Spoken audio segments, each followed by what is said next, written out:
Memtil Efendi kim? Memtil Efendi 1901 yılı yurtimiz Şarkı Türkistan'ın At şehri Buyamet kentide Tohtacı isimli bir tabipning ma'rifatlik ailesida dunyoga kelgan bo'lib, uning ismi asli Memtil emas, Muhammad Ali deb talaffuz qilinadi. Odat bo'yicha xalq ichida dastlabda Memtili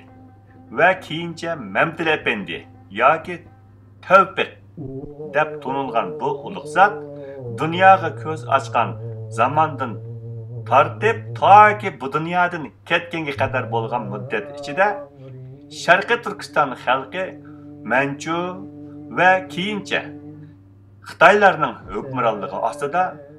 mahkumlik hayotlarini surdirmoqda bo'lib, Xitoylar xuddi hozirgidek o'zlarining xalqimiz ustidagi hukmronligini mustahkamlashni maqsad qilgan holda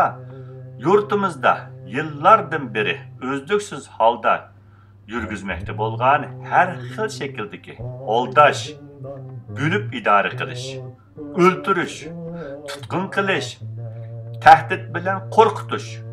bulangchilik, taraqqiyotga qarshi xurofiylikni tashabbus qilib, xalqni nodonlikda qoldirishdan iborat zo'rliq siyosatlari natijasida yurtimizda shundoq bir shumliq to'lgan rizolatlik hayot shakllangan ediki, Sharqi Turkistonning hamma joylarida umidsizlik, bid'a, ya'ni dinga qarshi bidatchilik, mazhabchilik, sherikchilik, taslimchilik, xushomadchilik, yolg'onchilik, yurtbozlik, tarafbozlik, ittifoqsizlik, poraxo'rlik, o'g'irlik, o'g'irlik, bulangchilik, fosiqlik, poshavozlik, qimorvozlik, aroqkashlikdek axloqsizlik harakatlar avjiga olgan edi. Bu sababdan yurtning butun osmon zaminini xurofotlik, nodonlik, qaloqlik, xoinlik, munofiqlik va sotqinlik qoplab ketgan bo'lib, xalq jaholatdan iborat qorong'ilik ichida aqli hushlarini yo'qotgan holda holining ne qadar xatarlik bir holga tushib qolganligini his qilolmay, g'aflat uyqusida uxlayotgan edi. Mana shu davrda zamonning o'tishiga ergishib, cho'ng bo'lib, kundan kunga aql parasti oshmoqda bo'lgan, qalbi Alloh sevgisi bilan liq to'lgan o't yurak o'g'lan Memtil Efendi o'z xalqining ne qadar qo'rqinchli xarob ahvol ostida qolganligini nihoyatda obdan his qilgan holda, bu zulm ichida xorlanmoqda bo'lgan jaholat ichidagi xalqini qanday qilib g'aflat uyqusidan uyg'otib, ozodlik yo'lida yetaklashning chora tadbirlarini izlashga boshlaydi. Natijada bu ulug'vor g'oyaga yetishning birdan bir eng unumli yo'lining ilm irfon yo'li ekanligini tunib yetgan holda darhol bu yo'lga chiqishning kuyuga tushdi va bu maqsadda bir tarafdan imkoniyatning biricha o'qib ilm tahsil qilgach, yana bir tarafdan atrofdagi do'st birodarlarini shundoqla ma'rifatparvar xalq ommasini ko'zlagan nishon bo'yicha tarbiyalashga boshlaydi. Lekin bu jarayonda xalqni nodonlikda qoldirish orqali o'zlarining xalqimiz ustidagi hukmronligini surdirmoqda bo'lgan Xitoy bosqinchilarini va shundoqla o'zlarining nafs uchun bu bosqinchilarga hamkorlashib, o'z xalqining qon terini sho'rimoqda bo'lgan bir qism to'g'rilikni ko'rolmaydigan milliy munofiqlarning to'sqinligidan xoli bo'lolmay, yoshlik hayotining dastlabki chog'larida yurti otisini tashlab, qonqib chiqib ketgan peti Tangri tog'larini bo'ylab necha kecha kunduz qanqib chiqib ketgan peti Tangri tog'larini bo'ylab necha kecha kunduz tog'i dashtlarni kezib, eng oxiri cho'chakka kelib to'xtaydi. Mamtil Efendi cho'chakda 5-6 yil satrashlik qilib jahondorchilik qilgach, mazkur satrashxonni markaz qilgan holda xalqni jaholatga qarshi ilm ma'rifatga va zulmga qarshi isyonga yetaklashni davomlashtirdi. Masalan, uning o'qidi ortdi bizlardan kafir, ey musulmonlar degan she'ri mana buchaqda yozilgan. Lekin bu yerdami aksiyatchi mustabidlarning to'sqinligiga uchrab, oxiri xalqning asoratlik dardiga darmon izlab, cho'chak orqali Urusning ishg'oli ostidagi G'arbi Turkistonga o'tib ketdi. Va bu yerda ilm ma'rifat tahsil qilish yo'lida 1-2 yil to'g'ri yo'l topolmay sargardon bo'lib yurgandan keyin Qora dengiz orqali Turkiyaga bordi. Turkiyaning Istanbul shahrida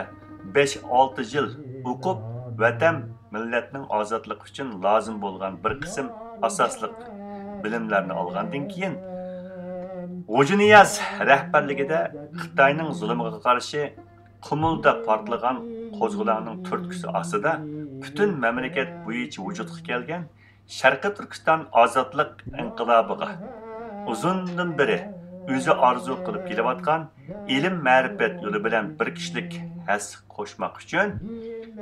o'zi bilan birga bir qancha ma'rifat parvar turanchi arkadaşlarına boshlab 1934-yili ilk bahorda vatanga qaytib keldi.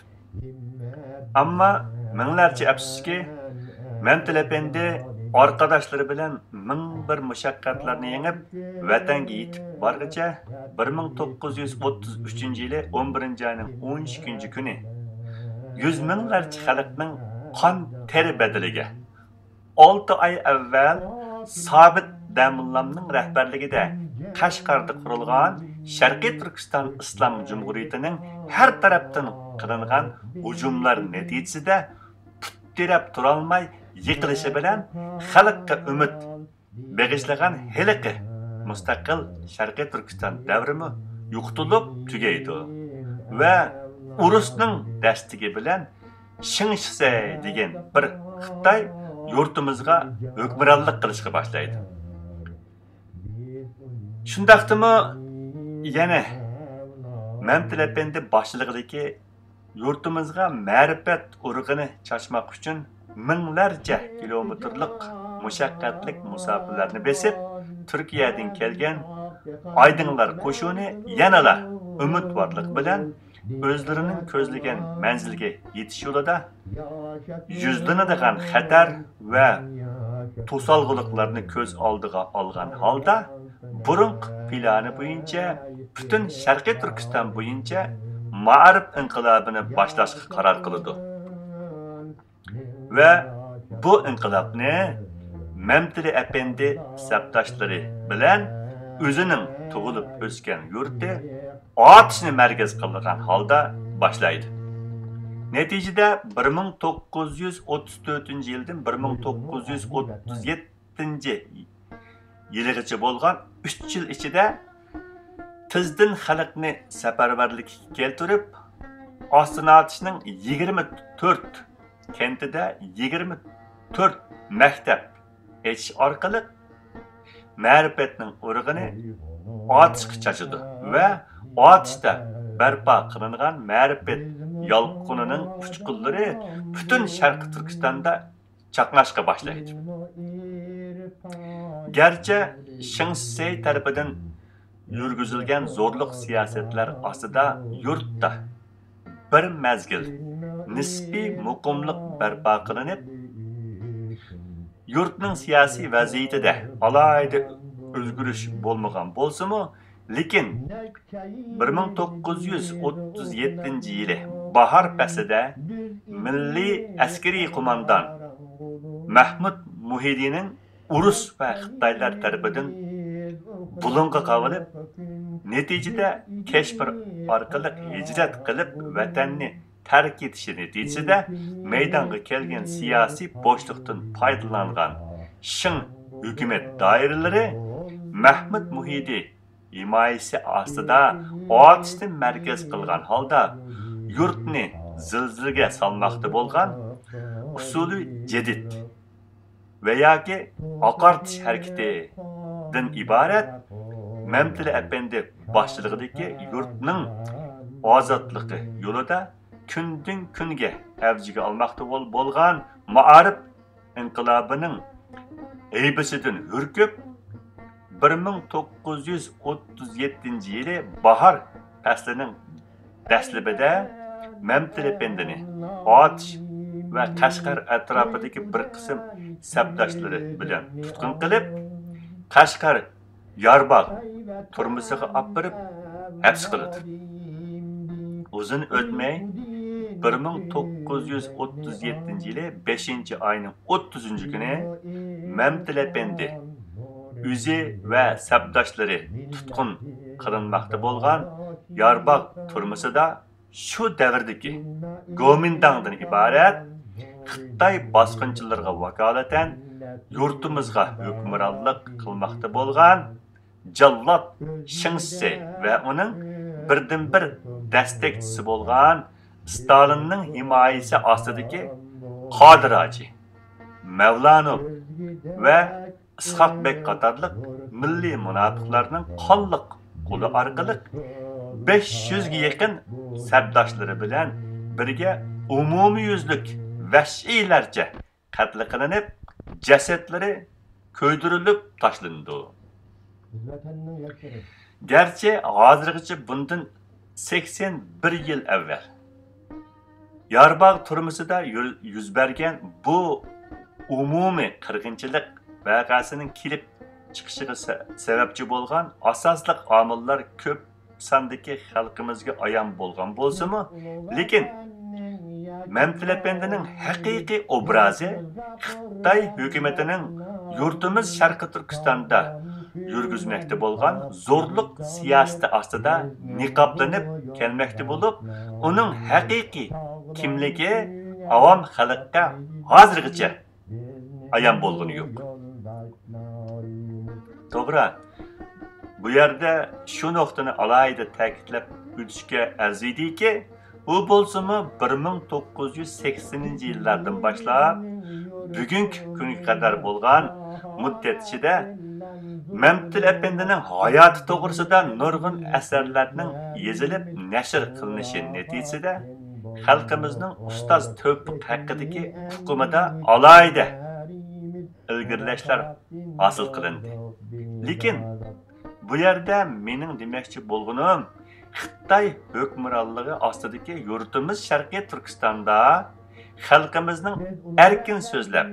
haqni o'ttirg'i chiqarish huquqi bo'lmaganligi uchun Xitoy tashviqotiga qarashli ko'p sondagi xalqning nazarida o'zining zodicha 36 yillik qisqa hayotida yurtimizning ozodlik yo'lida tarixda hech misli ko'rilmagan mo'jiza yaratib, eng oxiri hayoti yuqorida izhor qilingandek fojihalik oxirlashib dunyodan ketgan ulug' ustoz Mamtili Efendi mutlaq ko'p sondagi xalq oldida faqatla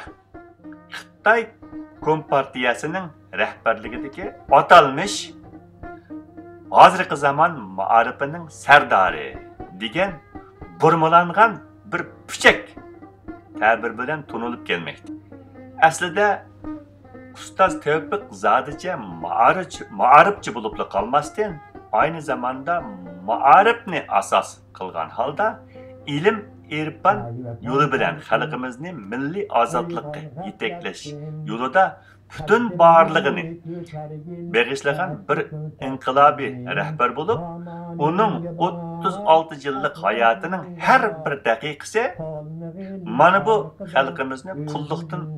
ozodlikka yetaklashdan iborat saodat yo'lida insonga buyuk umid bag'ishlab, hayajonga soladigan, tarixda az uchraydigan shalliq hayotdir.